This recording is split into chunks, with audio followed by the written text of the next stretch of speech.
RCB IPL ಪ್ರಶಸ್ತಿ ಗೆದ್ದ ಹಿನ್ನೆಲೆಯಲ್ಲಿ ನಡೆದ ವಿಜಯೋತ್ಸವ ಸಂದರ್ಭದಲ್ಲಿ ಸಂಭವಿಸಿದ ಕಾಲ್ತುಳಿತ ಪ್ರಕರಣ ಕುರಿತು ವಿಚಾರಣೆ ನಡೆಸಿದ ನ್ಯಾಯಮೂರ್ತಿ ಡಿ ಕುನ್ಹಾ ನೇತೃತ್ವದ ಏಕಸದಸ್ಯ ಆಯೋಗವು ಮುಖ್ಯಮಂತ್ರಿ ಸಿದ್ದರಾಮಯ್ಯ ಅವರಿಗೆ ನಿನ್ನೆ ವರದಿಯನ್ನು ಸಲ್ಲಿಸಿದೆ. ಈ ವೇಳೆ ಮುಖ್ಯಮಂತ್ರಿ ವರದಿಯ ಕುರಿತು ಇದೇ 17ರಂದು ನಡೆಯಲಿರುವ ಸಚಿವ ಸಂಪುಟ ಸಭೆಯಲ್ಲಿ ವಿಸ್ತೃತ ಚರ್ಚೆ ನಡೆಸಿ ಶಿಫಾರಸುಗಳ ಬಗ್ಗೆ ನಿರ್ಧಾರ ಕೈಗೊಳ್ಳಲಾಗುವುದು ಎಂದು ತಿಳಿಸಿದರು.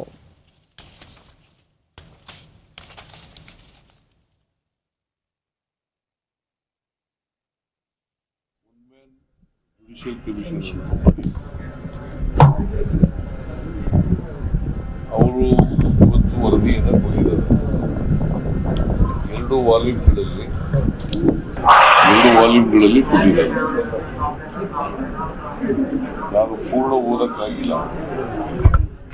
ನಾಳಿದ್ದು 17ನೇ ತಾರೀಕು ಕ್ಯಾಬಿನೆಟ್ ಇದೆ.